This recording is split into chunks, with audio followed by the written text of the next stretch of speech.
Welcome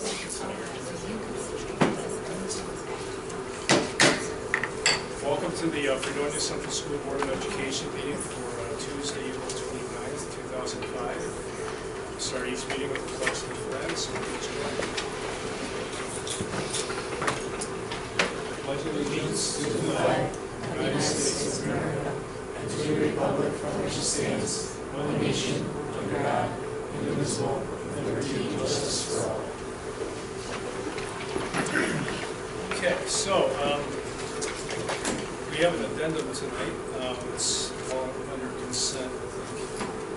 It's sent out this morning, so we get an addendum. We also have to approve the agenda for the regular meeting with consent, also with consent, including personnel excluding A1 and new business excluding A and B.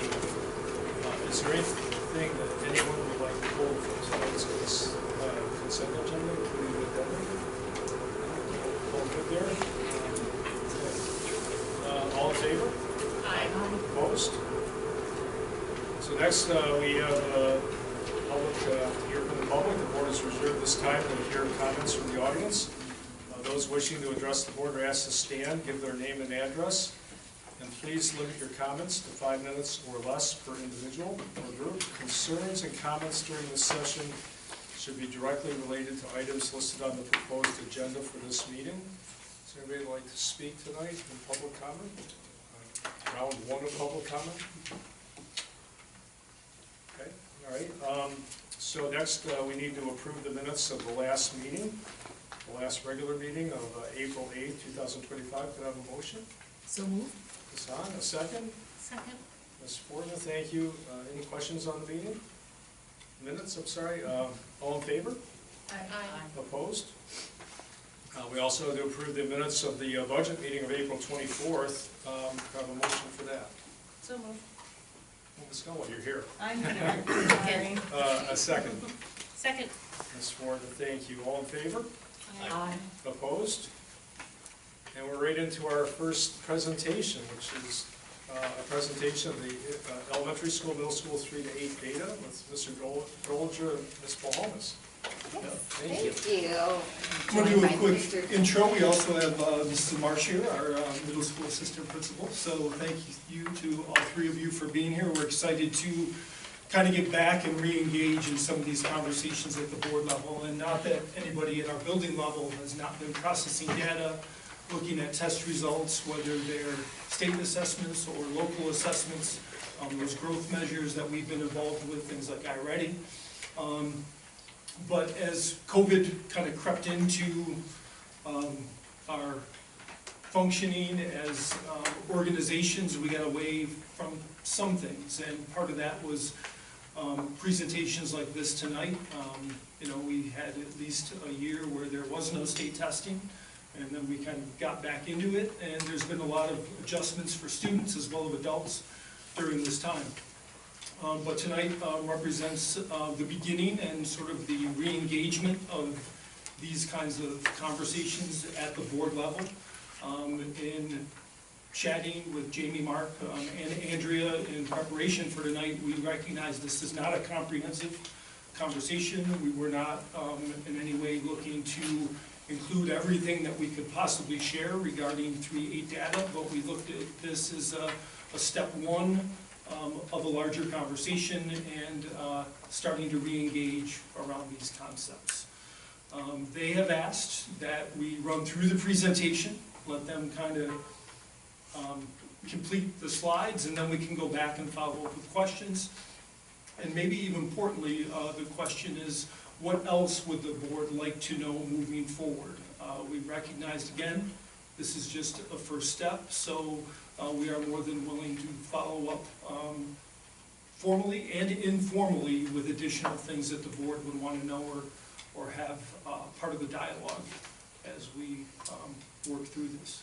Later on in the year, Mr. Pasci is going to come forward and share some information about our Regents exams. Mrs. Piper is also going to share some information about the assessments that they do at Wheelock. So again, we're trying to come back to this part of the collaboration between the administration, district office, and the Board of Education. Anything else I should have hit on here? I think we're getting started. All right. All right, so I'll kind of roll through, there we go, our agenda of the things that we'll be talking through today. But just to give you a little highlight of where we are currently as far as computer-based testing for this spring. The elementary school implemented and administered the ELA in computer-based testing before break. We will be starting the ELA actually tomorrow at the middle school, tomorrow and Thursday. The math will be next week for both middle school and elementary school. But as we roll through our presentation today, we'll kind of talk through and give you a brief overview of just the general testing design, a review of what those performance levels can mean, because of course they're scored on a scale of 1 to 4, not a typical numerical out of 100% or something. A timeline for computer-based testing and the expectations from the state. And then just go into some brief overview of results, some highlights, and some strategies that we have incorporated and enhanced throughout both of our buildings. And then, as Dr. Ziliak said, an opportunity for you to ponder some questions that you might have about some additional information that we could share for you. Okay, a little bit of background on how the test is designed, both for ELA and math. This tests are standards-based, based on our New York State Next Generation Standards. The Next Generation Standards have been around for about 3 years. The design started before that, but this will be the 3rd year that the Next Generation Standards are being tested. So in ELA, we have big, broad anchor standards, which are things like reading, writing, speaking, and listening, and language. So then at each grade level, it gets a little bit more specific. So I picked a reading standard just to give you an idea of how it changes from 3rd grade to 7th grade. So determining a theme or central idea and explaining how it is supported by key details, being able to summarize. Then when we jump up to 7th grade, determine a theme or central idea of a text and analyze its development over the course of the text. So the complexity changes a little bit each year as the students progress through the standards. So that's a little bit about ELA. Math is a little bit different because there's 2 strands. There's the 3rd through 5th and then the 6th through 8. So again, broad expectations, operations and algebraic thinking, number and operations in base 10, number and operations fractions, measurement and data, and then geometry. And then when we get into the older grades, ratios and proportional relationships, the number system, expressions, geometry, statistics. And then again from there, we have clusters that are more grade level specific. So that's this, all of the questions that are designed come from those standards clusters. Okay, this is what the number of questions that a student would see. So over the course of the 2 days, there's a variety of multiple choice and constructed response. Constructed response is where our students are typing their answers. So starting in 3rd grade, they're doing 29 multiple choice. 8th grade, they're doing a total of 40 over the 2 days. So a little bit is added each year. And then the constructed response, you can see that in 3rd grade, they're just doing 2-point responses, but then 4th through 8th grade, they add in a 4-point response, which is more like an essay, where they're citing multiple texts in their answer. And then in math, Delay every time. There we go. and then for math, same thing, there's multiple choice and constructed response. A constructed response on math is where the students are actually solving it. So being that it's CBT, the students have the opportunity to show their work right on their device, and then those are scored using a rubric. Okay, performance levels. So in New York State, we have 4 performance levels. We have a 4, a 3, a 2, and a 1. So a 4 is great. The students are excelling. They're more than sufficient in the expectations. A 3, which is what we consider proficient, is still really, really good. That means they're sufficient for the grade level that they're at. They're meeting all of the expectations of the grade level. A 2 is partially proficient. So some of the things I underlined there, partial but insufficient for some of those expectations. So in some areas, they're being proficient, in other areas, they're not. And then when we have a 1, that is below proficient. so that expectation, they're insufficient for those expectations. So that is how the students are scored briefly. It can get pretty deep on how the exams are actually scored, but those are the levels.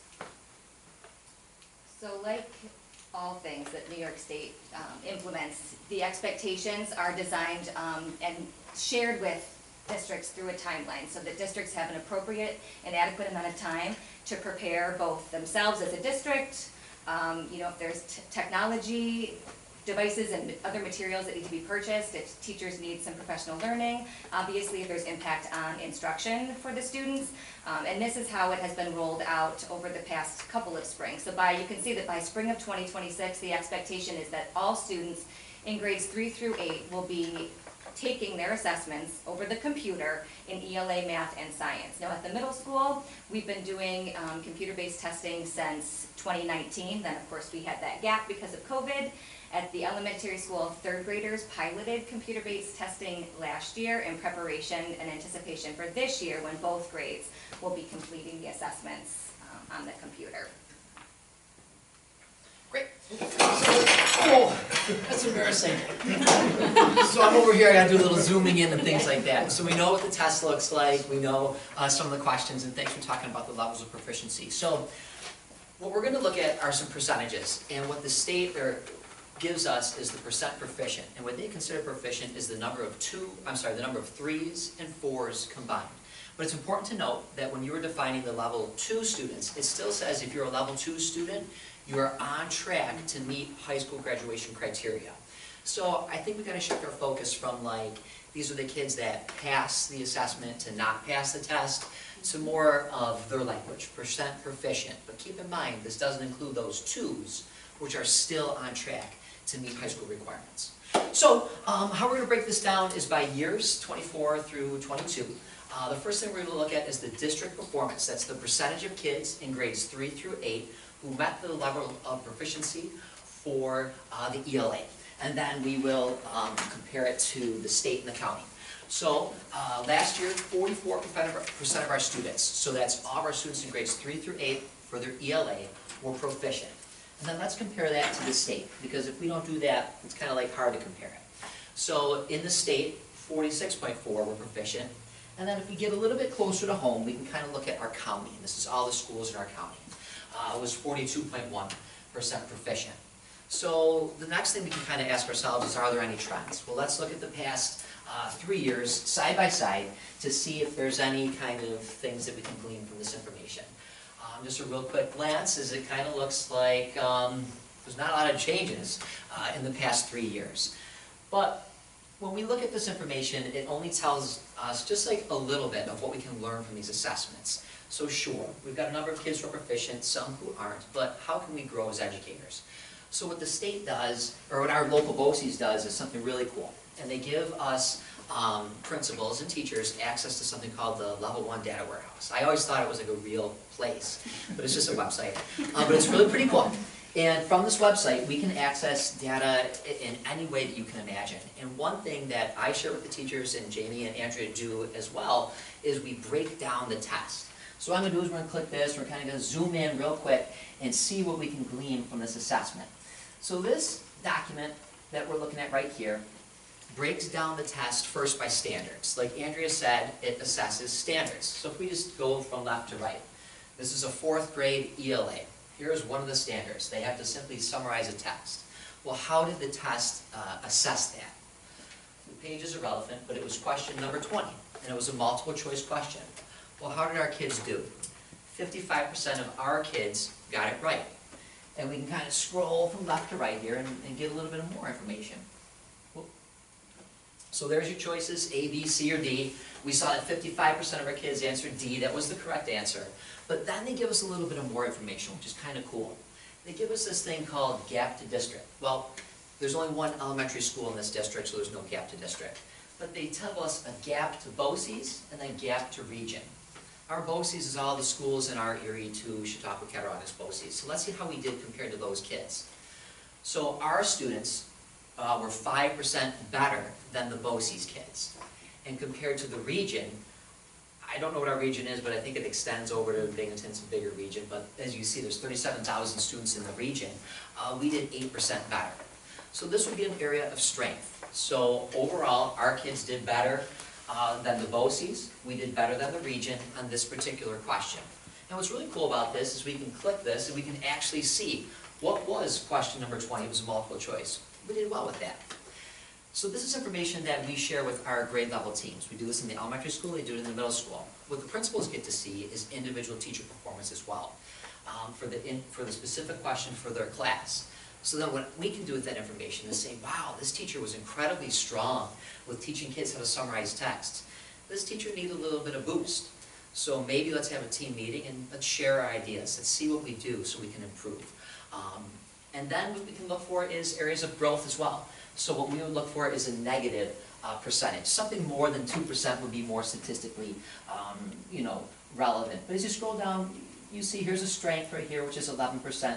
And here might be an area for growth. So in our team data meetings, we would look at that specific standard, we would look at the question, and we would say, okay, 36% or 36 students answered this question, but a lot of kids got distracted by this one. Let's look at it. Why did they get distracted? What did the question tell us? And those are conversations that we have about the data. So it's kind of cool. So we can do this with ELA, and then we'll jump back and we'll take a look, at, what do we do here? There it is. Cool. Thank you. So just like we can do for ELA, we can do the same thing for math. So now what you're seeing is the past 3 years, grades 3 through 8, the mathematics percentage. We take a look again at our district, compare it to the state, and compare it to the county. You can kind of take a look at that data. I don't know what happened in 2022, but we weren't alone. You can see the state, the district, and the county all kind of had a little dip there. Maybe a question I would ask is, what did the previous couple of years look like? So that one, we need a little bit more work on. So just like we can break down the assessment based on the standards, you can do the same thing with the math assessment, and we won't go into it. But just like we broke down the ELA by the specific standards, you can see how our kids performed, and you can take a look at gaps between the region and the district. So those are our results. That's some of the information that we get, and this is some of the things that we do with the data that we have. A few things to highlight are some top performances that Fredonia's had in the past couple of years, specifically last year.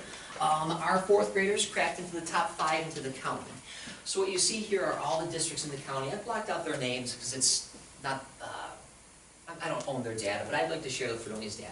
So our fourth graders performed pretty well. We're in the top 5 in the county for fourth grade math. And Jamie and Andrea would like to show you some highlights from 7th and 8th grade. Yes, our 7th grade ELA from last spring actually was the top performing in the county. So this is of course shared with teachers and departments. And of course it's also noted that this is a testament to all the hard work that has happened prior to them entering 7th grade, in addition to the work that they did in grade 7. Similarly with math, we had, a high performance in grade 8 math. There we go. Again, top performing in the county as a result of our 8th graders who took the math assessment. And I will say one interesting thing about the grade 8 math assessment in particular is that we do have a cohort of individuals that took the algebra exam in the spring. So those individuals are not a part of this data. So it was just sort of kind of an interesting thing for us to think about. We had a whole handful, 20, 25 kids that didn't even take it because they were taking the regents instead. Just sort of an interesting thing to note.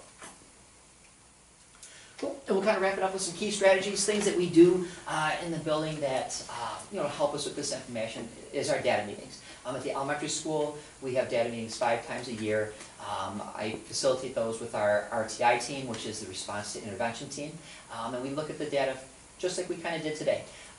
What can we tease out of the test to learn to grow? We use iReady. We use that in the elementary school and the middle school as well, which is a nice continuation because we get to see the history of performance in both math and reading. We have teaming, so our teachers have 40 minutes every day to meet with their teams to talk about things like this and what strategies that they're using that are effective. We've sent some teachers to letters training, which is based in the science of reading to help them continue growing professionally. We've updated our curriculum substantially within the past couple of years, specifically since Margie came on board with the addition of math first and now reading. Our RTI team pulls kids out of class either 5 days a week for half an hour or 3 days a week for half an hour for small group, targeted, specific instruction in reading. Our second step, it's important to not forget the social emotional side of instruction, and then our counseling team who meets with a wide variety of kids. And similarly, I mean, I won't review all the same things that we do, but at the middle school, we also have iReady and data meetings. We've even worked with a specialist or an expert through BOCES to help us just sort of analyze the data at a deeper level. We too have teaming where our grade level teams are able to have a common planning time every day and then weekly team meetings in addition to their monthly department meetings. And we have even smaller learning communities, as many of you know, at 5th and 6th grade, where we help to bridge the gap from what our 4th graders, their only experience in school is one classroom teacher. So as we bridge that gap into middle school, they have a team of teachers, 2 teachers, one for ELA and social studies and one for math and science, prior to their transition into 7th grade, when they have a different teacher per content. We have some additional instructional time for both math and ELA. Similarly, we are part of the updates in the curriculum too. We also have some enhanced learning experiences where students can apply the things that they're learning in some of their contents into some different ways to show what they know. So success skills, also implement some social emotional learning. We have our innovation and turning points where, as I said, they can apply some of those critical thinking skills.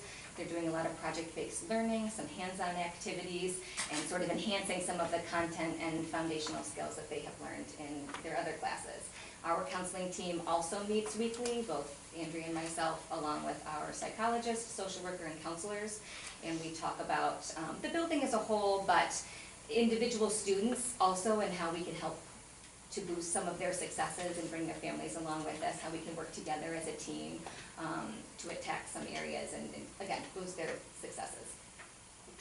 And as Dr. Ziliak said, you know, if you've got questions or additional information that we could provide from you, I mean, that data warehouse is just an abyss of data that you can pull so many different types of reports, lots of things to get together.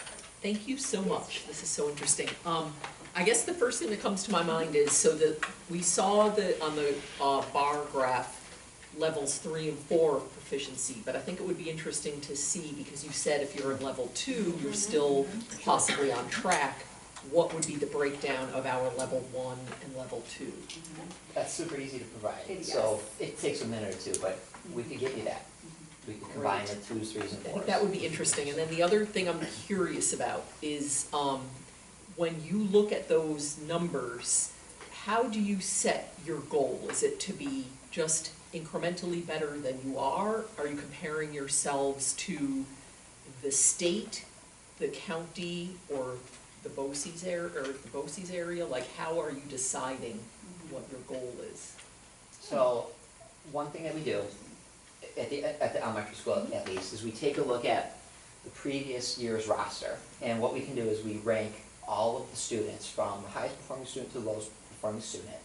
And within there is the levels of 1, 2s, 3s, and 4s.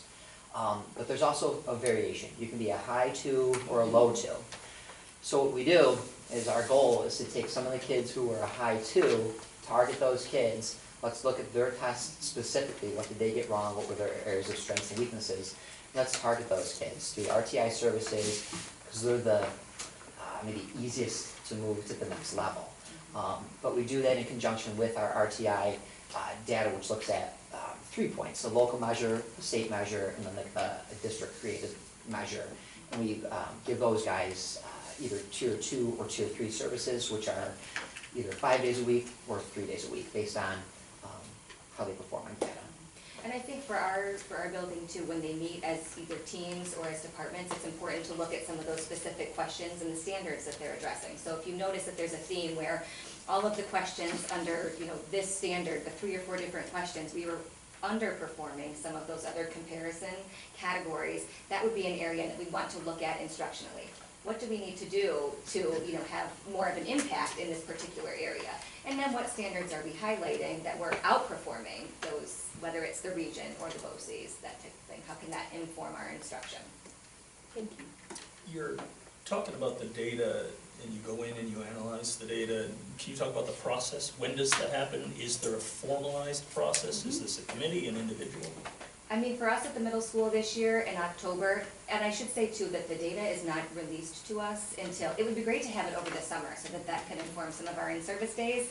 That's too good to be true, but for us, we typically get it sometime late September, so we try to have in October a faculty meeting where we are, again, just kind of anchoring ourselves back into reviewing and analyzing the data, because as you can see, it can be very complex, and every year we have new staff that join our team. So we start with some introductory, this is how we analyze and what we can glean from that. Our in-service day in November was completely dedicated to data conversations, so both, for us at least, it's both department-wide, and then they dial it into some team conversations too, and we wove in some iReady conversations into those data checks, but that was the focus of the in-service day.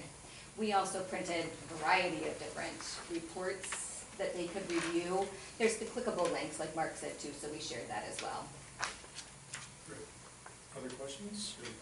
So my question kind of bridged between the first two questions with that cycle. So Mr. Drollinger, you mentioned about looking at specific students. So we're not getting that data until October, November. So we're missing a good chunk of the year to say how are we really using that data to change real time how we're servicing these students and really helping to either shore them up or continue. So, in the beginning of the year, we rely heavily on our iReady. It's the diagnostic at the beginning of the year. We administer that the first full week in the school year. And we have a couple other assessments that we do as well. So, you're right, our first data meeting, which happens usually mid to late September, doesn't include the state assessment data. But as soon as we get it, we do add that in, and we do have another data meeting towards the end of November. I wish it could be more timely, but And that's where perhaps looking at some of those larger areas where you can focus on standards, maybe that would have a similar impact on individual students when you're focusing on those standards where we just didn't meet the mark and we were underperforming some of those other areas. That at least can be a focus for some of our summer in-service work and then our initial conversations in the fall. The other question I had, I know that we looked, probably a little bit for ease of the conversation tonight, but we looked at 3 through 8 combined. So do we see that we're like kind of consistent across grade levels? Do we see any grade levels where we have differing results that need to have more focused, attention at, or? so I like operating that website, so if we want to do specific, anything that you can dream of, like you asked for, we can prepare, and it's fairly simple to just So we get the can do report trends, right into you. right. Yeah, I think it would be interesting to actually see Tease it out. the different grades versus, once it starts to get together, you start to see some blending and maybe not as discrete data. Yeah, first, you seem to be both speaking the same language, which means you're collaborating somewhat between the buildings, which is really good to see as they transition through. You had a list of key strategies up there. I'm sure they're all very important to you, but are there a couple that stand out to you, like compared to the others, like that have really made a difference, or is it all pretty much even? I think it's all, I know for us, just those conversations that teachers are able to have, both at their grade levels and with their colleagues as they're, planning and implementing and instructing and that type of thing. The additional instructional time for ELA and math has definitely, has been a solid contributing factor. And I think all of them sort of work well together. All of the strategies can kind of, Okay. holistically. Yeah, I just think it's important to, collaborate, but I think the curriculum piece is important, and then you have to make sure that it's implemented with fidelity, because it's hard to compare things if you have one program on the surface, but if it's put into practice differently, that's tricky. So I think that's where it's important to have our team time, so where our teachers sit together, they talk about what's working well with the curriculum pieces. yeah. And I was kind of writing over there, so that you mentioned the team concept. Could you kind of elaborate on that a little bit? Yep, so we have grades 1 through 4 in the elementary school, and every day they have a 40-minute period where they have a team time, where they get together, so they all have prep period at the same time, so that all of their kids are either at gym or special. And that's when I generally meet with teachers and things like that. So sometimes I facilitate the meetings, most of the time the teachers do that, but this is when we have our data conversations, is during that time. It's pretty important for teachers to have the time to, within a grade level, to work together.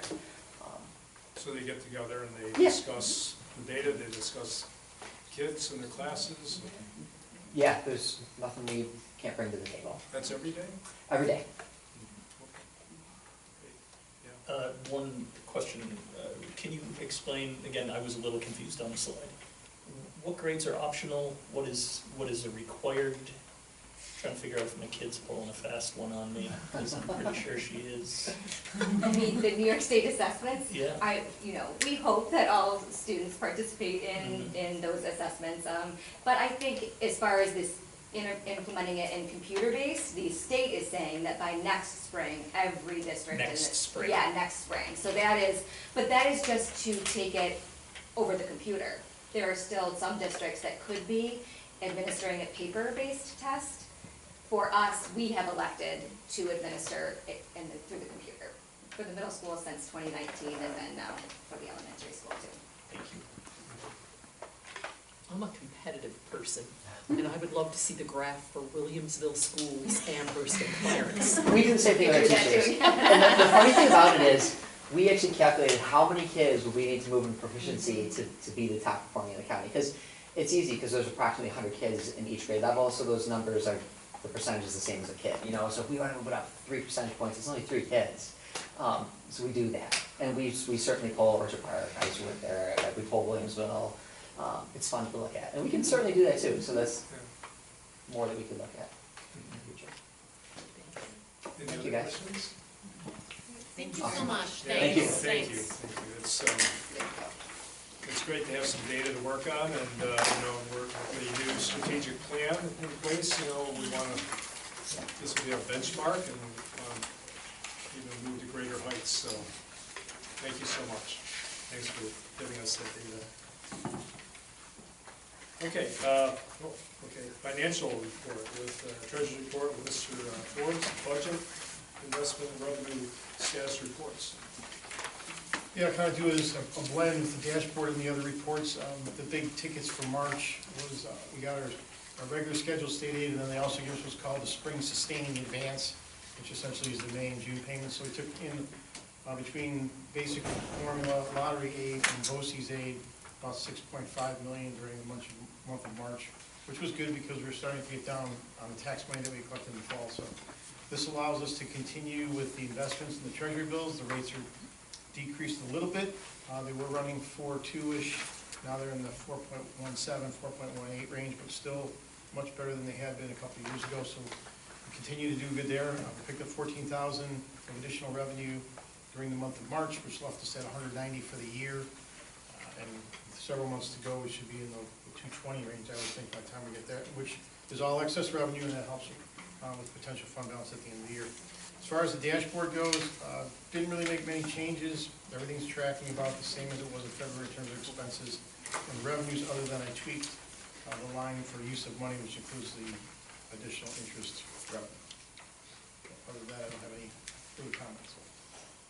Any questions, comments? So we're running about $550K ahead in revenue, it looks like, and $250K in, no. You're about I'm sorry. 300 No, under in expenses. 300 in revenue, And you're about 250 in, about 300 over in revenue, so about 600 altogether.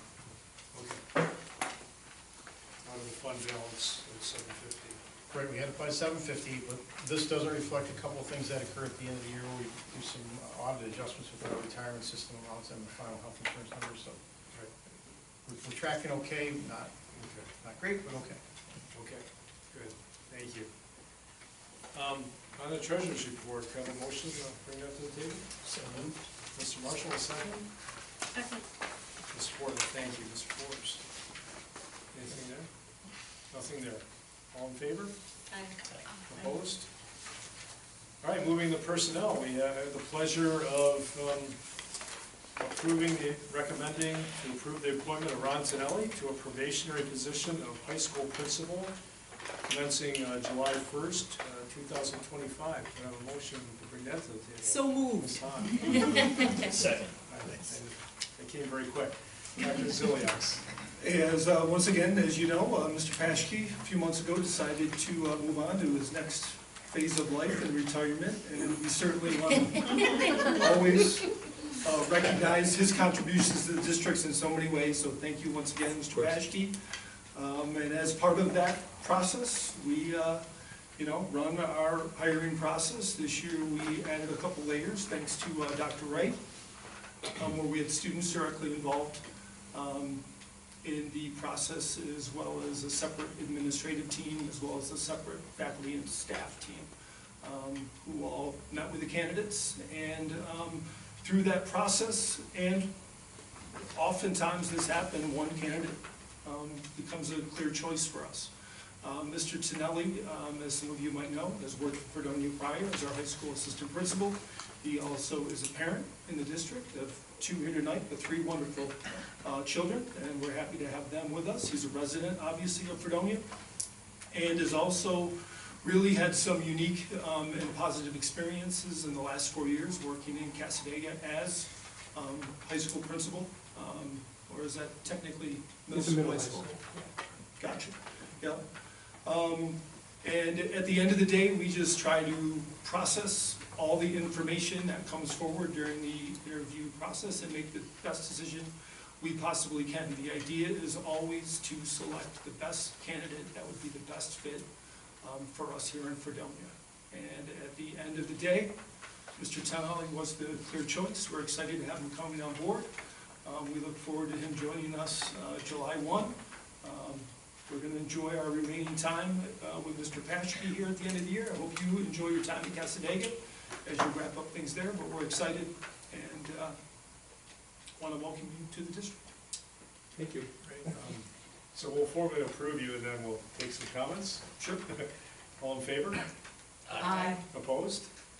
Welcome, Mr. Tonelli.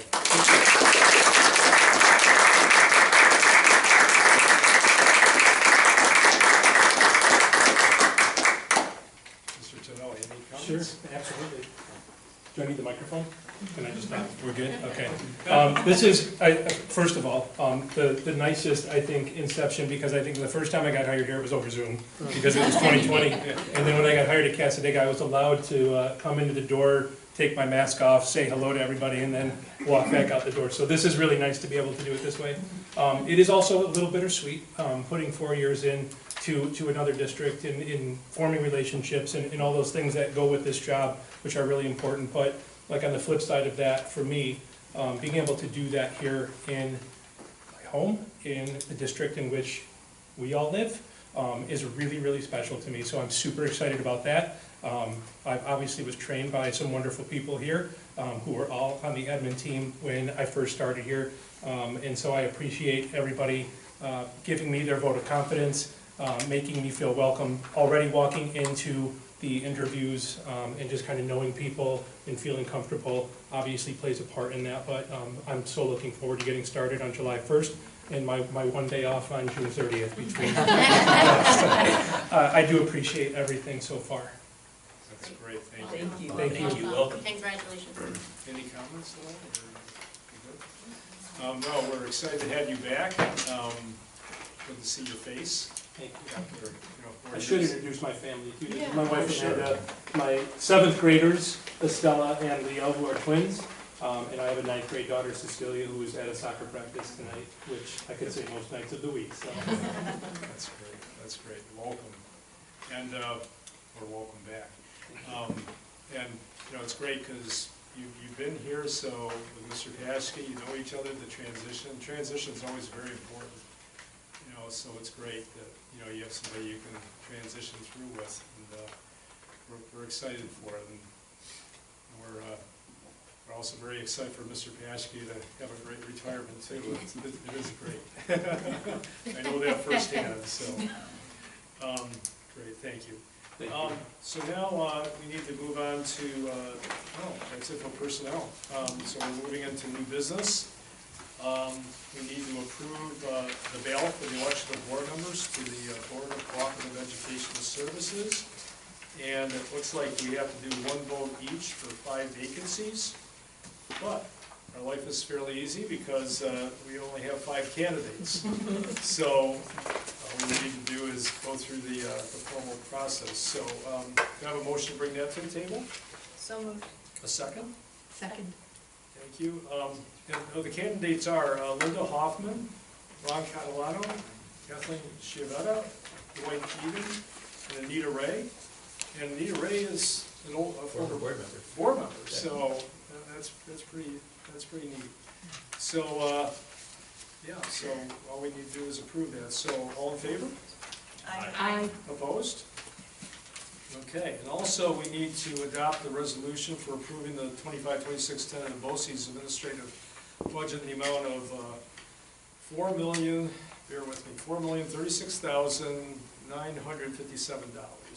Could I have a motion to bring that to the table? So moved. A second? Second. Ms. Fortner and Mr. Marshall, thank you. Any questions on that? All in favor? Aye. Opposed? And that brings us to our second round of public comments, so it's basically the same as the first, except it could be on any item, any topic. If you give your name, your address, and please limit your comments to 5 minutes or less. Are there anybody who'd like to speak to the board tonight? The States. Have my phone here, timer. Okay. We know why, right? Yeah, I do. I gotta put it someplace convenient here, though. Yeah. Well, I'd like to acknowledge, thank you for, well, acknowledging my letter that I sent to the board. I think I had heard from you about my letter with my suggestions related to the budget and the school climate, so thank you for acknowledging that. I see in the paper that when you passed, I guess it was just last Thursday, to put forward the budget before the public, I thought I missed that meeting. I went to Utah for a week to visit my son and family, but I see that you had it on Thursday, and had I known, I was back. I was back Thursday. So I'm a little perplexed of why you had that meeting on Thursday. I know in the paper it said that you had a timeline and so on and so forth. I certainly understand that.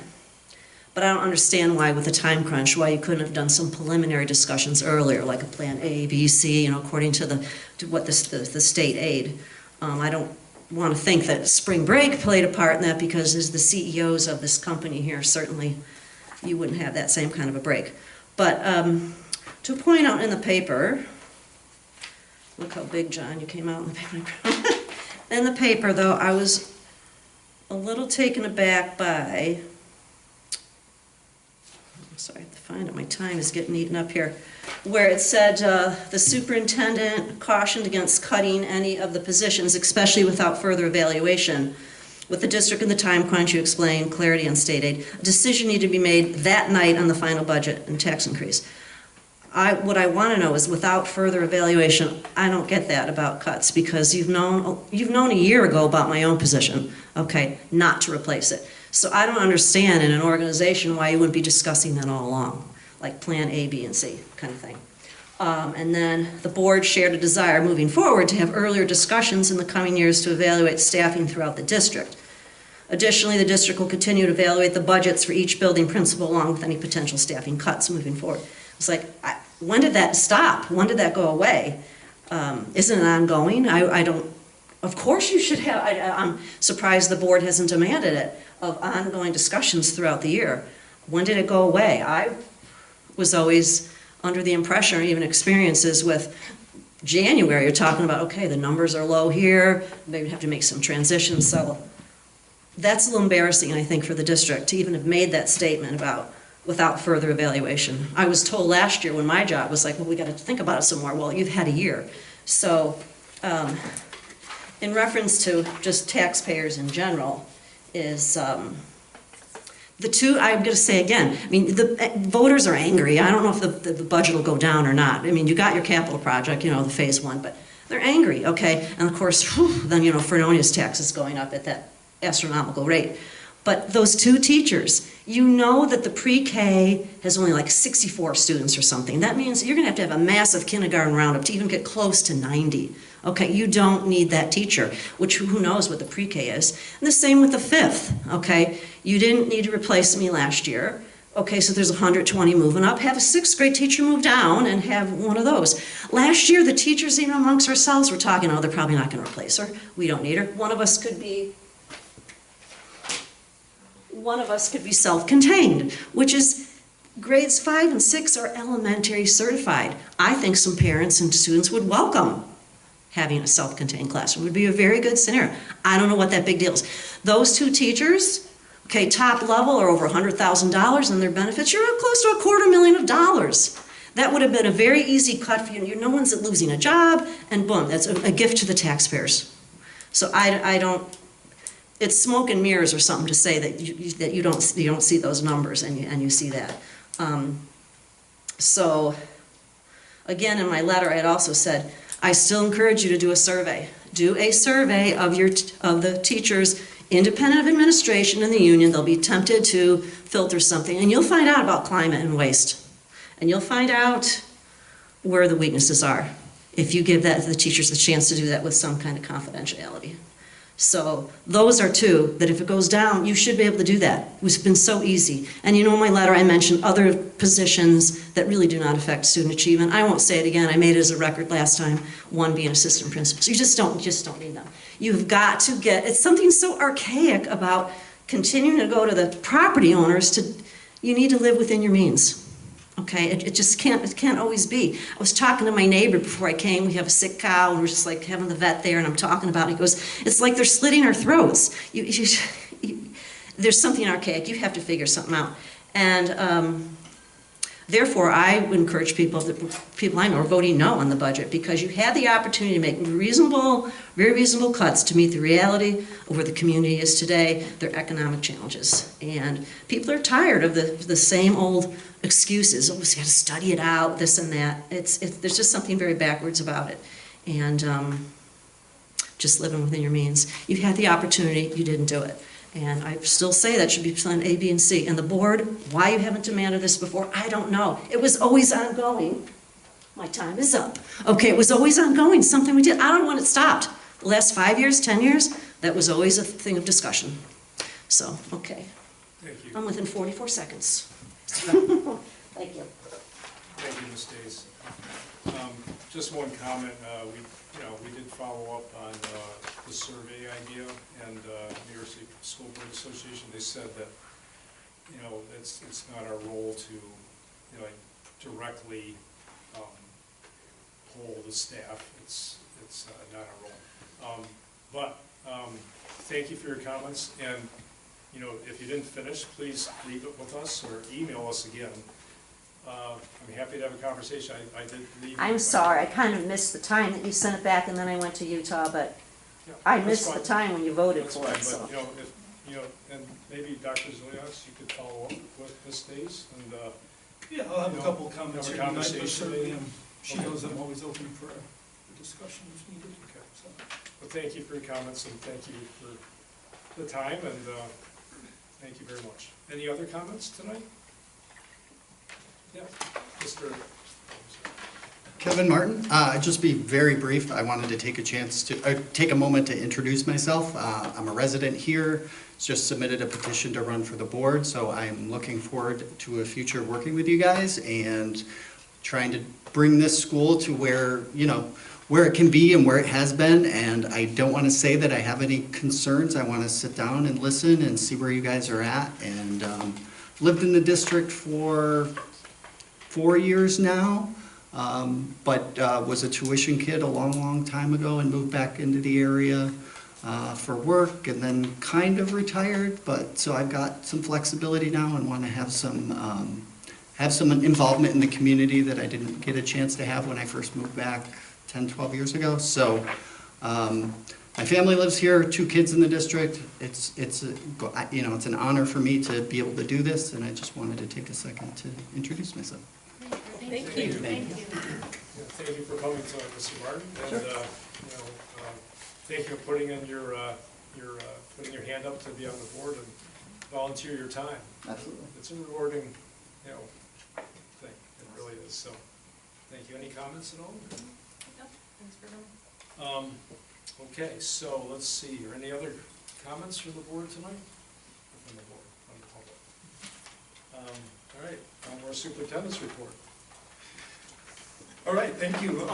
Just to respond to a couple of the comments here during the public session. So the reason the meeting, we created an additional meeting on the 24th is that we needed to make a decision on our budget by the 25th. And unfortunately, New York State, still at this hour, although it sounds like there's a verbal agreement that they have a budget that we should be getting information about. New York State, despite an April 1 deadline, still hadn't given us final state aid numbers, and we felt that was really important. We were trying to wait to the last minute. We recognized in our meeting prior to the one on the 24th that it's a little bit unusual to have a meeting over spring break, but we were announcing it then. It's been on social media and through our other communication channels, trying to wait for that final number. The conversation around staffing is absolutely ongoing, and it's really a cyclical conversation that we go through even midway through a school year as things ebb and flow with our student population. So I think the reason that you thought there was some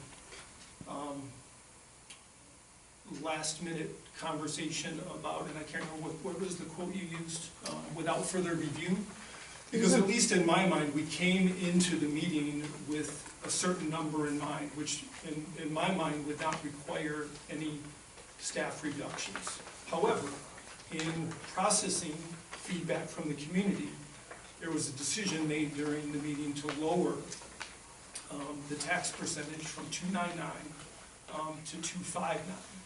And we were processing in real time where would that money come from, and recognize that I don't know if in this meeting right now we want to make a decision about staffing, and we got into some conversations about equipment. But really what we're doing here and what the board does is approve that final number. And once we have that final number, we'll figure out with that change near the end of the process where that money might come from.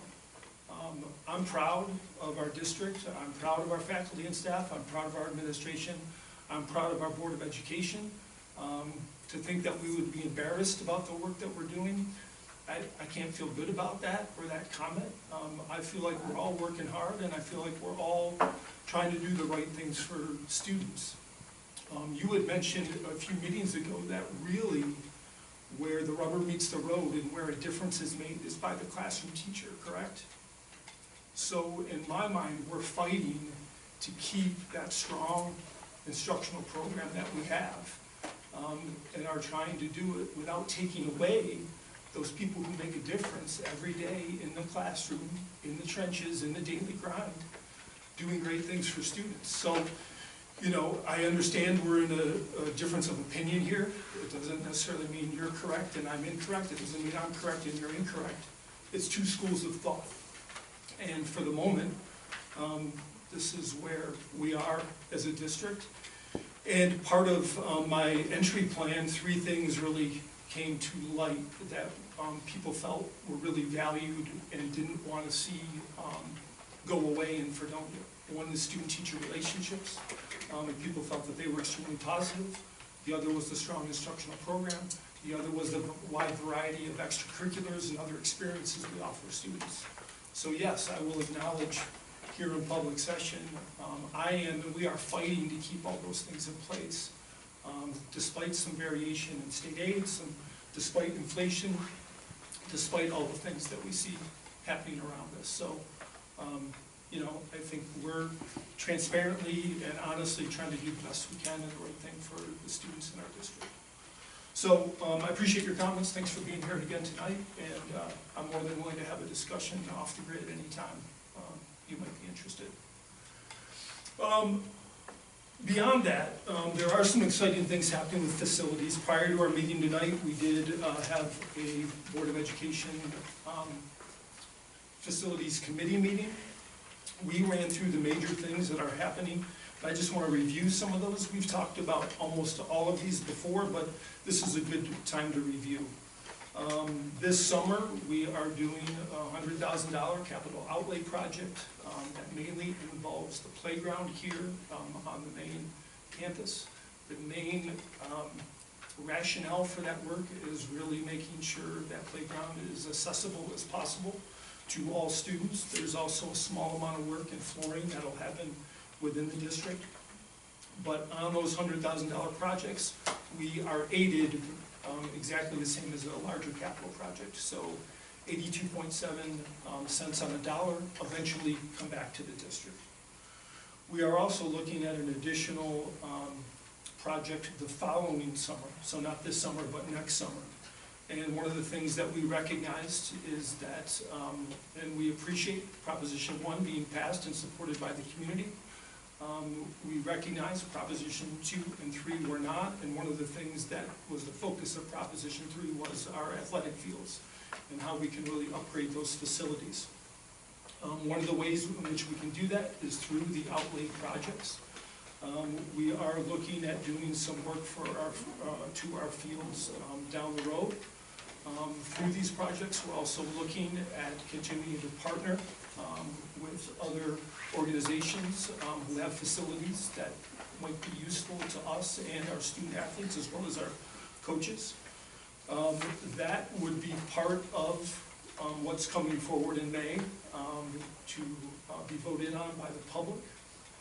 After the conversation with the committee, we are looking at really upgrading the softball field initially.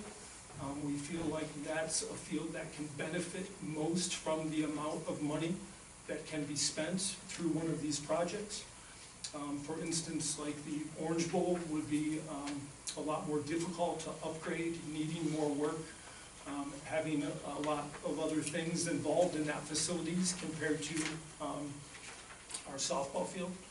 So our planning for that is moving forward, but that, at least in the moment, is where we're headed. As I said, we had Proposition 1 approved. We are moving forward with the planning phase there. In phase 1 of that project will be the resurfacing of the track, the new playgrounds at Wheelock, as well as the roofs at Wheelock. In phase 2 will be all of the other work, which really represents the majority of the work. And again, most of that work is maintenance and things that we're really doing to maintain our facilities, keep our students and our adults warm, safe, and dry. And that's a little bit further down the road, but we're really moving forward with that Proposition 1, phase 1 work as soon as we possibly can. We are also thinking about, what do our projects look like down the line, and what would be the sequencing of projects in the future. We will have some debt falling off around 2027, 28. At that time, we'd be able to do about $4.4 million project with no tax impact. And then again, in 2032, 33, we also have some debt falling off. And that's a little bit further down the road, but we'll have to be able to do some work that would not have a tax impact as well. So we're excited about what's coming with our facilities. Again, we appreciate our community for supporting Proposition 1. We're glad to have some other options for how we can make some upgrades that aren't addressed in Proposition 1. And I don't know if the board has any questions at this point.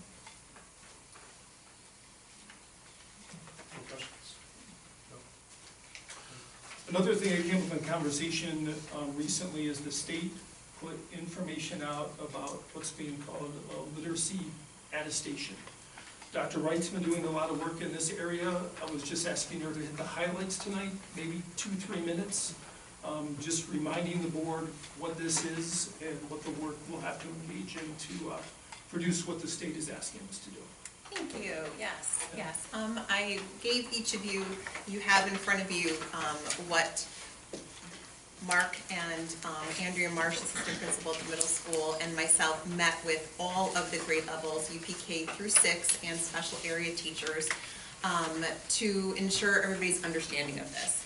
And right now, the state is only asking for UPK3, but we really believe that pretty soon that'll go fully to elementary 6, which is 6th grade, and then likely it'll continue, the thread will continue up. And knowing that, you know, elementary does go through 6th grade, we want to make sure that those conversations are happening, not just horizontally, but vertically. So, as I shared before, we attended the live state Zoom where they shared these for the first time with us, and they said they'd be giving us a rubric where we have to attest, that's the attestation part of this, to what we are doing in literacy here as the district in each of those grades, UPK, K, 1, 2, and 3. And that's based on 6 pillars. And so at the time, when we had this webinar, they said that they'd be sharing that rubric in February. And so we really wanted to wait to have those meetings so that we had this rubric, because we knew that would be the question, well, what is it gonna look like? So they didn't come out in February, they were supposed to come out in early March, we had paused the meetings, and finally said, we're just gonna go ahead and meet and share what we have. And so all of the groups had this along with some other information. And then the rubric came out in April. So one of the things was the feedback the state got was that writing was not evident here. They weren't looking for any kind of attestation writing. And that was actually a big concern in our district as well. A lot of teachers were very concerned that writing had been left off. So in the rubric, writing has been put in there. However, the document you have, the original one shared with us back in January, was the original 6 pillars. And so you won't see the writing components that are there. They haven't released a document to show us what exactly they're looking for. All we have is this new rubric. The rubric is in what's called the state portal, and that is something that I have the good fortune to get to go into. Mr. Forbes and I do a lot of work in the portal with all the various reports and requirements and things like that. So it isn't something you can click on and see, but you can go to the state website, and you can go to the Office of Early Learning, and you can look at any of the things that I passed out to you to see.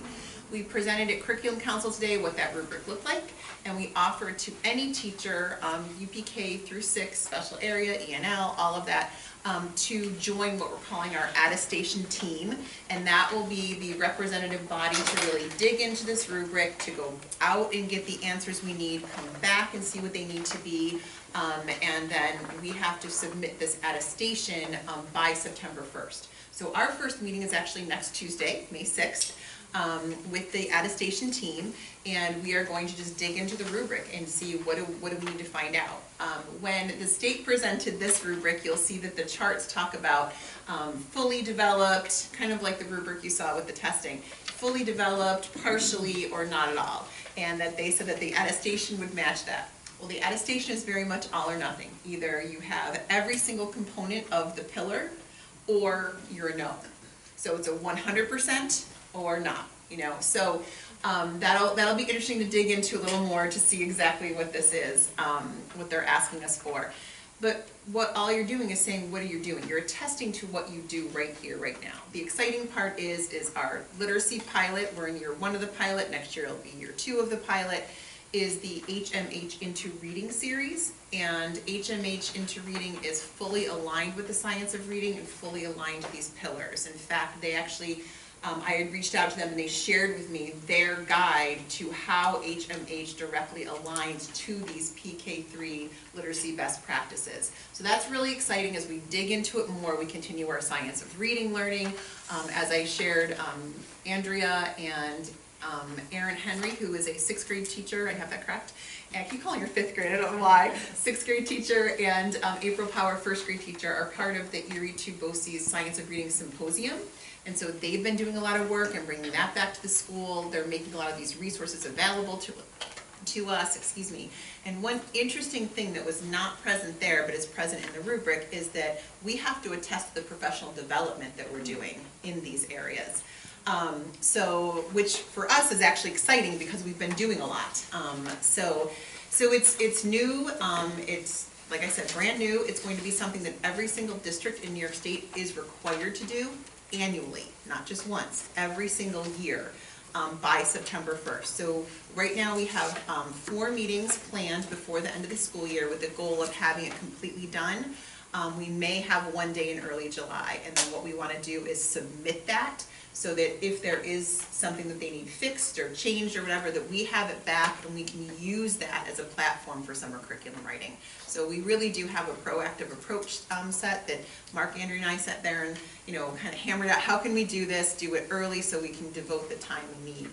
Kind of like with the presentation with data that was shared with you, it's frustrating to not get that state data back, but luckily we do our benchmarks in spring, so we have this end of the year benchmark for students. They do that, as you heard, first thing in the fall, so we can compare that to see any summer regression, any gains from summer school or over the summer, and then we do use that early in the fall, professional development in-service day, specifically targeting on data. So that's where we are with that. Great, thank you. Yeah, you're welcome. I look forward to the leisure reading. Yes. Yeah.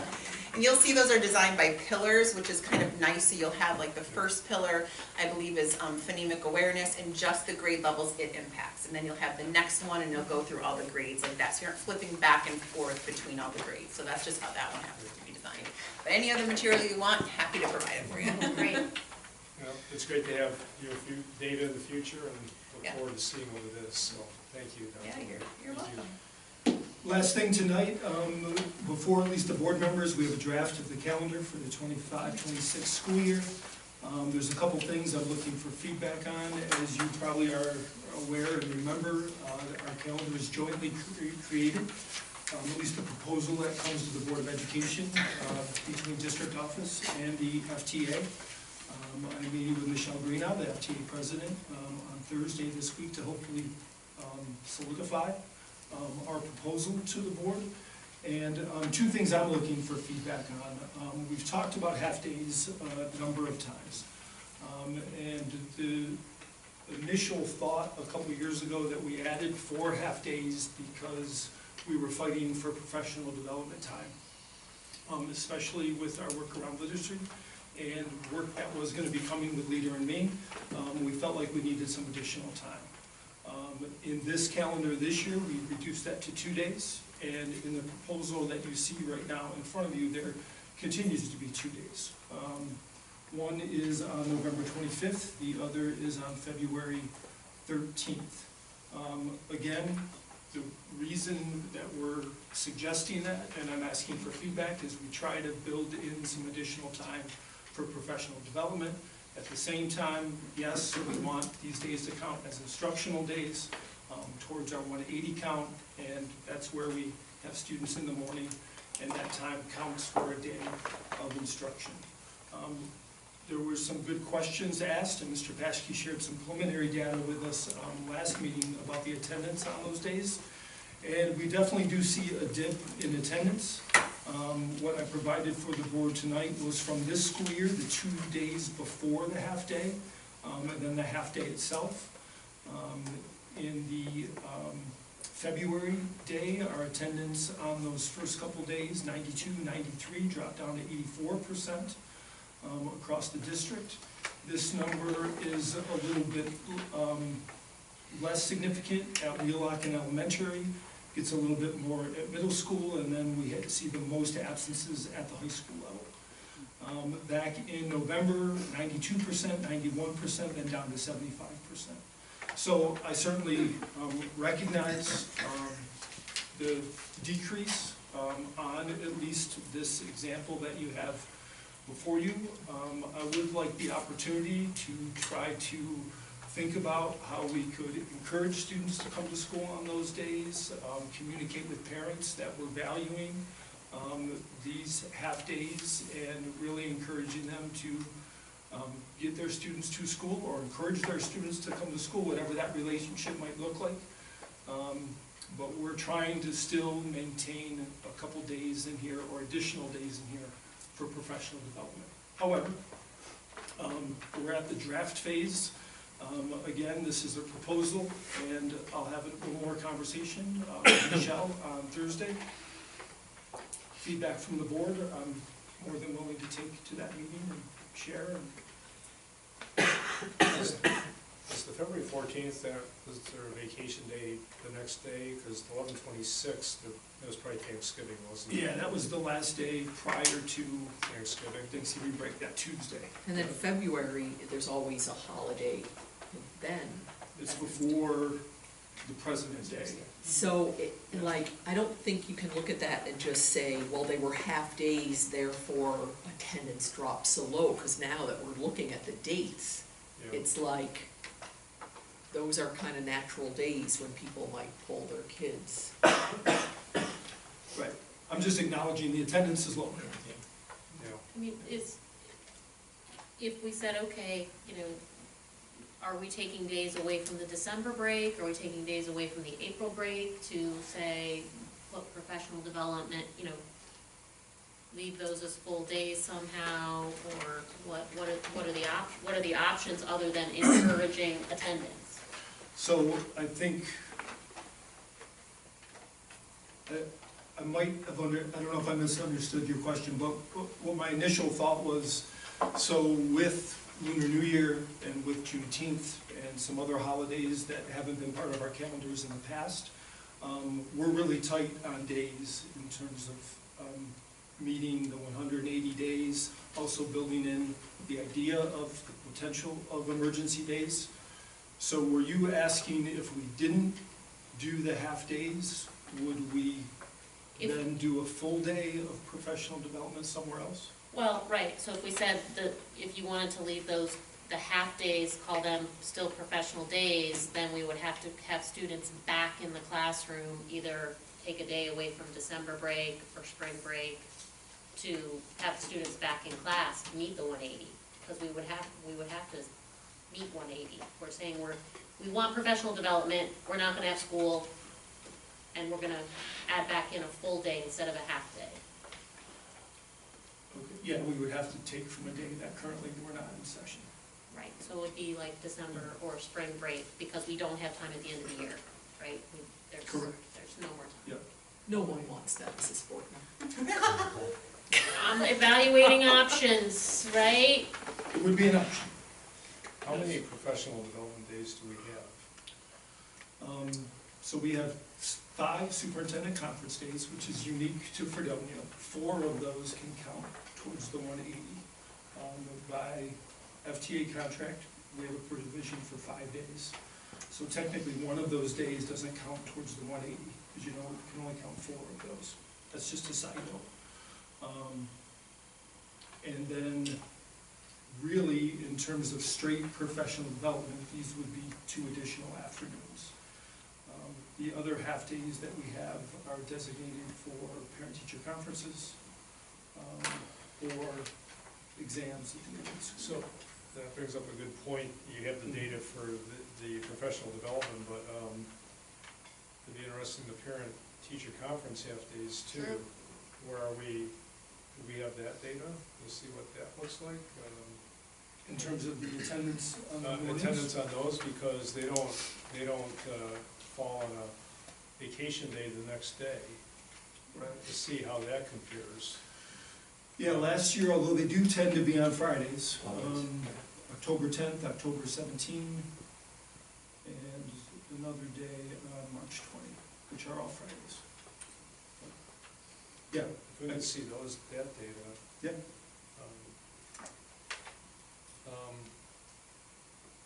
I mean, I think it's, you know, I agree with Mr. Johnston, we're pulling out 2 of the half-days out of multiple half-days across the year, so I think it would be good to understand that data, but also, when you're looking at the middle school or the high school, I mean, we're losing a quarter of the high school on the 2 half-days that we're showing right now. So are we losing a quarter now across? I think we're missing a half. Is it on the upper one, or? Like, Not quite a half, 142. kind of close, 60. Like a third.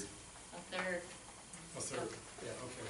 yeah, so, Math was wrong. thanks, Mr. Dashke. Math was wrong. I'm just too embarrassment, so. I was wrong too, Steve, so. I agree. But it's, if we're losing a third over 5 half-days, you know, Yeah, right, and,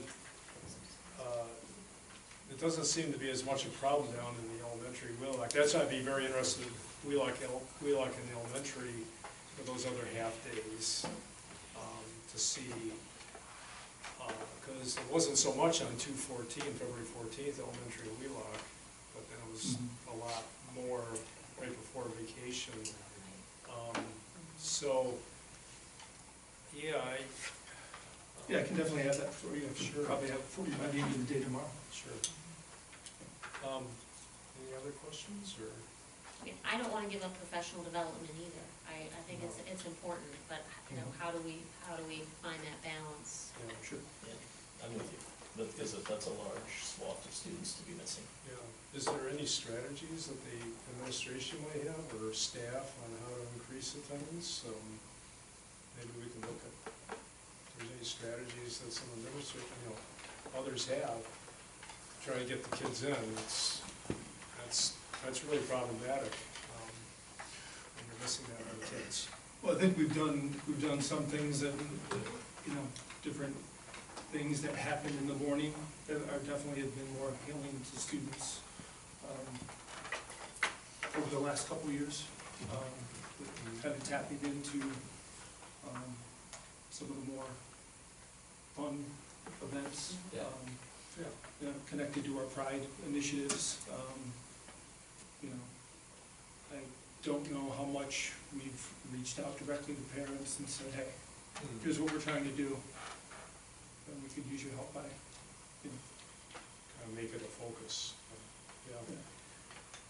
Actually, I'm not gonna put you on the spot right now, but we've got a student right here, she probably comes to school on those days, but but maybe she has some ideas on why others don't, and, you don't have to speak now, but maybe we could glean something from our students. Second piece about the calendar is there's always been discussion, and we're more half-days here. In June, there's always some half-days at the middle school, high school, that are more for exams.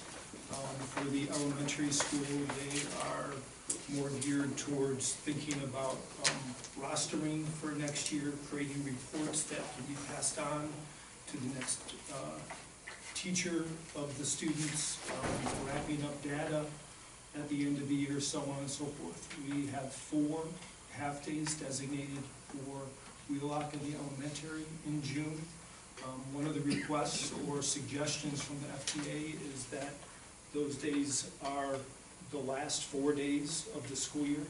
So in this calendar, if we had done that, we would not have a half day on the 5th or the 12th, but it'd be the 23, 24, 25, and 26 of June. That's a suggestion that's come forward recently. I don't know if you have any feedback on that.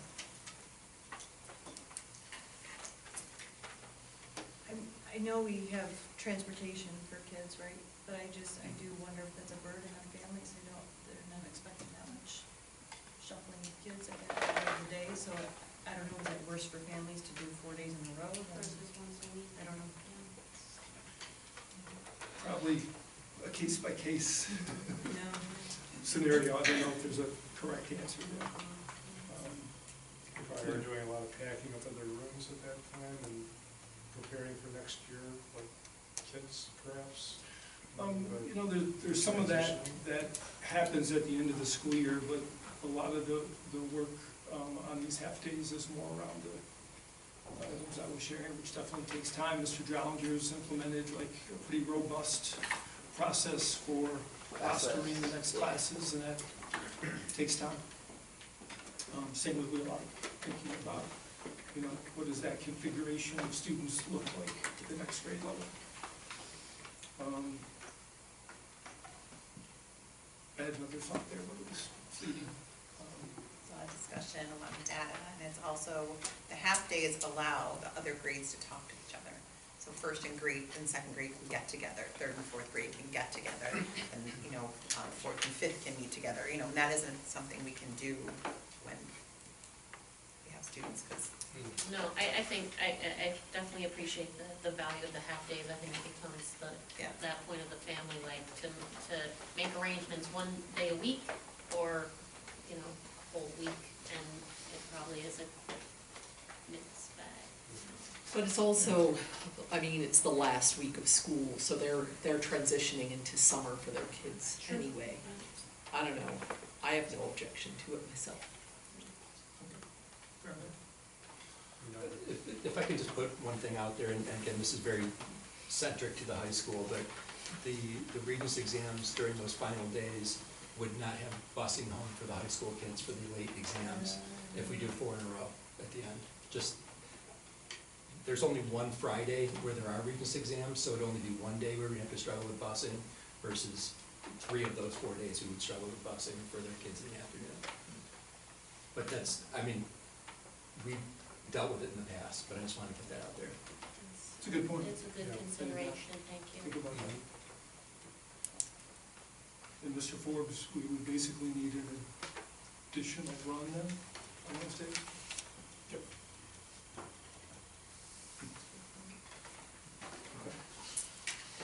I have an unrelated question for June. I've heard recently a lot of high school graduations the week before, like on the 20th and 21st. Has that been considered? We've talked a few times about different dates, you know. There's pros and cons to all of that. I don't know if we've ever talked about a date prior to the Exams last like that, day of yeah. school. I think we've primarily talked about would Friday be helpful, would Saturday be helpful? You know, again, pros and cons. I think, you know, we probably would need to think about from you all processing information at the high school. And I know we don't have a lot of kids that kind of go down to the wire, but I know we have some. And we probably need to think about what that would look like, or what is our ceremony actually representing, maybe if it's prior to that. You know, this might be a great conversation for our new high school principal to start on July 1. So, It's July basically, when It we're is. graduating. It is. So a lot of those kids are done. That last Friday would be amazing, I would love that, I mean, it's something that I thought would be good. And you know, we run into traditionalists, I guess, that's like, well, it's always been the last Sunday of June, and well, why, I guess? Does it need to be that day? Yeah, I imagine we get more staff members too. Oh, agreed, Push and it up. that's been an argument in the past. It's always nice to have the staff there. Yeah, people And, leave, you know, it's the last day of their responsibilities, it's Friday, and Yeah. many plan to go on vacation, so it's, not that we have poor attendance, but I think we would have better attendance. Right. I mean, but even the week before, even if a senior has a Regents later in that week, you don't have the result anyway, so it wouldn't have a bearing. We do pretty much within a day of Oh, you because do it's have that? yeah, Oh. because we, Well, then, yep, so we get them by the day after usually. so I don't know if that would impact it, but just something to consider. yeah, I think it'd be hard to adjust for this year. I mean, we at times have people who contact us Oh, yeah, I mean, this year would be. throughout the year. No, I get that. It's too late now, But we can think about it for next year. yes. Yep. A lot of things tonight. It's on your shoulders, Mr. Finelli. All right. Already. July 1st, okay. All good there, Dr. Zonas? I'm good, thank All you. right. The next regular Board of Education meeting will be Tuesday, May 6th at 6 p.m. here in the library. We're on the general comments, and so we're right, actually, any comments from the board? Any general comments at all? Thank you for the presentation. Yeah, thank you for the presentation. That was great, that was great. Back to you, Mr. Bashki. Mr. Tonelli, first some advice. Your fellow administrators love it when you have a lot of things to say during this portion of the work. It's only 10 to 15 votes. Yeah, like, push for 30, it's usually appreciated. But seriously, I just want to start off, congratulations to Mr. Tonelli. He was fantastic when he was here.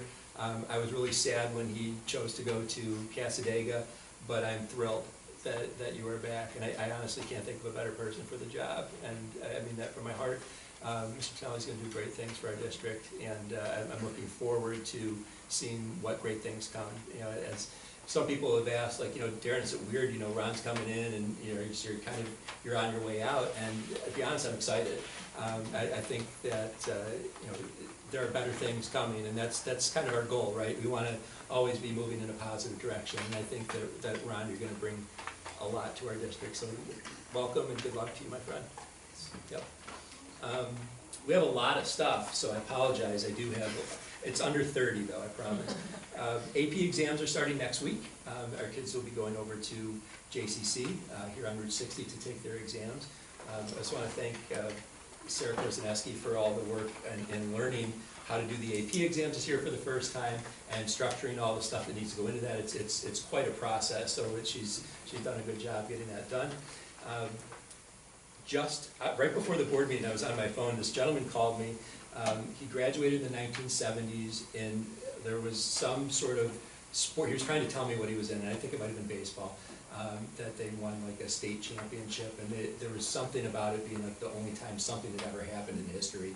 And he has a Fredonia Letterman jacket from that team that he's going to donate to our school, and he said some other sports memorabilia that he thinks would be really cool to display, that has actually been on display at a museum somewhere, that he's just getting it back from that display, and he wants it to be part of our Fredonia history, so I think that's amazing. I'm going to meet with this gentleman on May 9th. Speaking of May 9th, we have our unified assembly, our unified team. I don't want to take any of your glory off of this one, but our kids are going to we're going to have an assembly that day where we're going to stop classes around 1 o'clock. We're going to adjust our schedule a little bit, and our unified basketball team is going to play against another team in front of our whole school. We did that last year, I believe, for the first time.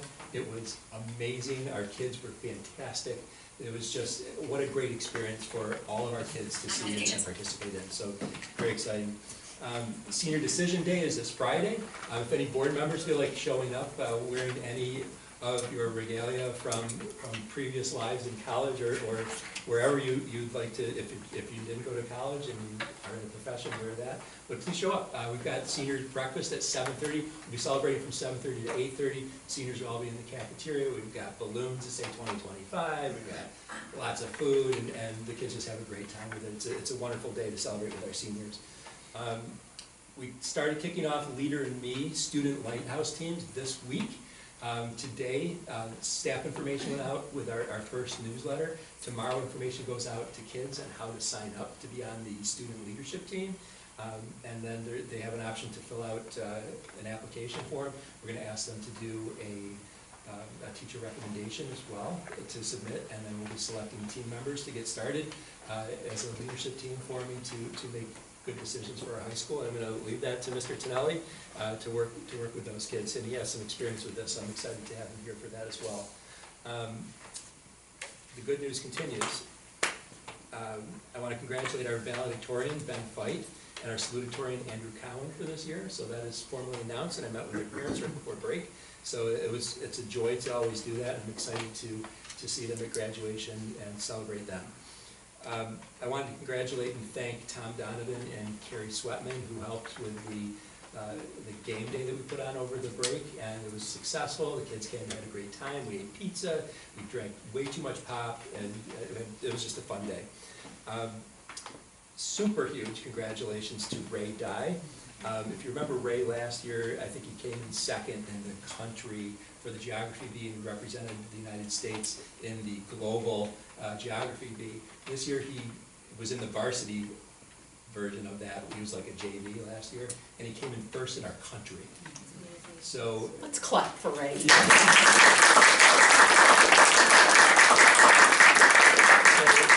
Over the summer, he will be one of 4 students from the United States who will represent our country at the International Geography Olympiad in Bangkok, Thailand. So, what an amazing accomplishment for him. Just super proud of everything that he's done, and it's great to have him here. I think that is all I have. Again, good luck. Appreciate you, sir. Thank you. Actually, what's the date and time for the unified game, Mr.? It is May 9th, and I'm not sure, I think we start at 1 o'clock in the afternoon. Okay. So we're going to squeeze all of our classes together, be a little bit shorter so that we can all break at 1 o'clock, and that's going to be in the high school gym. And Senior Decision Day, the date? Senior Decision Day is also the 9th. I'm sorry, it's not the ninth, it's this Friday, This Friday. sorry. Okay. Yes. And one thing, 7:30. do you, 7:30. I don't have an opinion about this one way or the other, but I'm just thinking, Yeah. the fellow who's donating, should we do something a little more formal around it, instead of like just accepting the donation? Yeah, I think that'd be, if we could invite him, he lives in Cheektowaga, I think he said, so he's like, coming down to the district is not a problem, so like, I'm gonna meet with him on the 9th, that is the 9th, and, we'll discuss what he wants to do with it, and then maybe it'd be cool to have him formally at a board meeting, come and do a little bit of a presentation and have cake. Yeah. Great. Cake is good. Nice touch. Yeah, nice touch, yeah. Great, thank you. Ms. Mullins? Yes, I want to echo Mr. Paschke's congratulations to Mr. Tonelli too. I'm equally as excited, and he will slide seamlessly into our admin team, so we're excited to have him join us again. We're kind of getting back into the swing of things with our state testing kicking off tomorrow. Our Quest has their one-day hike on Saturday, and you might remember before break, I think I had shared kind of our Pride and Leader in Me. We had done a Pride Madness challenge, so we're working through some details for what our next sort of challenge is to implement in our building, keeping those Pride characteristics at the forefront of our kids' minds. The committee met yesterday, so we're working on that. And as far as Leader in Me, I'd forgotten if I had shared that as a continuation of our greeters, we do have some applications that we're reviewing now so that we can expand the number of greeters that we have within the building. It was definitely a very exciting opportunity for many of our kids to Great. at least throw their name in the hat. Great. We're excited to review those. Exciting and busy. Yeah. Mr. Drollinger? We're just getting going again as well. I'm struggling to think of things, but I do want to thank the Lions Club. They sent, we used to do like a vision screening a couple of years ago. They stopped with COVID. That lady came in and they screened all of our kids, and that was a nice, well-received thing that the parents appreciated, like a free vision screening. So we thank the Lions Club for that. And I also want to acknowledge the Girls on the Run program starts very soon. They have a 5K coming up, which is always exciting to do. And then that's all I have. Sorry. Okay. That's great. Great. Well, thanks again for the day. Appreciate it. Everybody appreciates that. Thank you. Thank you. Sam, thanks for attending. Ms. Farrell? Congratulations to Ron, just like, and I really don't have a whole lot either, but I did want to say that the first unified basketball game was tonight at the college. I believe they played Dunkirk, and they pulled out a win, 48-35. That game ended while we were sitting here, so I got the scoreboard for you. So congratulations to them. That's really all I've got. And I imagine for Northern State students, the athletes showed up again? Yeah, I wasn't able to get there. I had some obligation between here and there, and that game started at 5. So, yeah, I think it was a big event. Sorry I missed it. Always appreciate the athletic department of Northern State. Yeah, they do having a them cheer great for job. the kids, so that's great. Pizza for everybody too, it's crazy. Oh, Yeah, it is. It's an electric atmosphere. It is, it's huge. Next year, we should not do a board meeting that night. We should not, no, we should not do that on this slate, no. I always thought that should be the last game of the year, because. Yeah, I think it's kinda been like in different building up. places Yeah. over the course of the season, but it happened to be the first game. Great. Dr. Wright. All right, thank you, and extending congratulations again to Mr. Tonelli. We're really excited, and it was really great because we had high school students as part of the process, as Dr. Ziliak said, and we had done a survey, so thank you to Mr. Newell and Mrs. Moon that helped me with crafting that survey to send to students. I think I shared previously, and if I didn't, I apologize, but I want to applaud the students. We had 297 students complete the survey. And in that survey, they could submit an original question if they wanted to, and 100 students wrote an original question. And then we also put in there, would you like to serve on the student committee if the date and time worked for you? And we had 48 students say they would want to, and we had 18 students participate as part of the student committee. And they were very excited to see that the 100 questions that were submitted, I give Mrs. Moon all the credit in the world, we looked at them together, and they really were 5 specific themes. So she took and morphed them into questions, and the students were ecstatic to see their questions as part of the process. And I know that they really, really authentically enjoyed participating in it. So I just wanted to share that too, so Mr. Tonelli has that knowledge of kind of behind the scenes what was going on, and the kids were really thrilled to be part of it, and that really aligns with our Leader in Me mission, with student agency and having students as leaders. And when we did that, we had the faculty meeting, the admin team, or faculty team, admin team, and the student team, and then we took a break and we all ate dinner together in the cafeteria. So it was a really nice experience for everybody to feel as part of one group and on the same team and part of that process. So really trying to show you know, what it means to live out those 7 habits, what it means to be a team, what it means to be together and something. So that was really exciting. So it's really wonderful to have the, you know, board approval tonight and the full circle of the whole thing. So we're, again, very excited, so. Dr. Ray, if I may.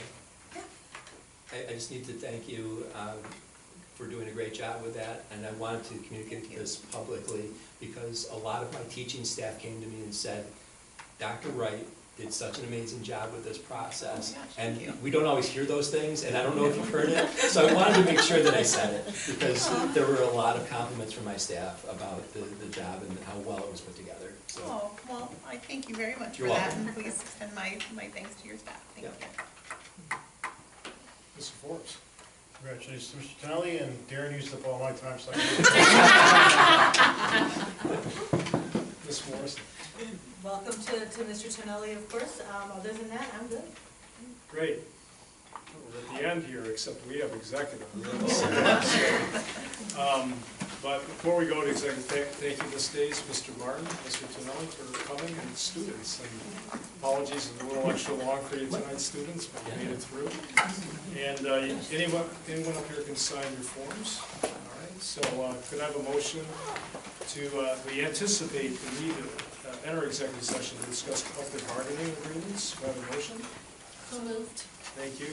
And a second. Okay. All in favor? Aye. Opposed? Thank you. Drive safe, everyone. Thank you.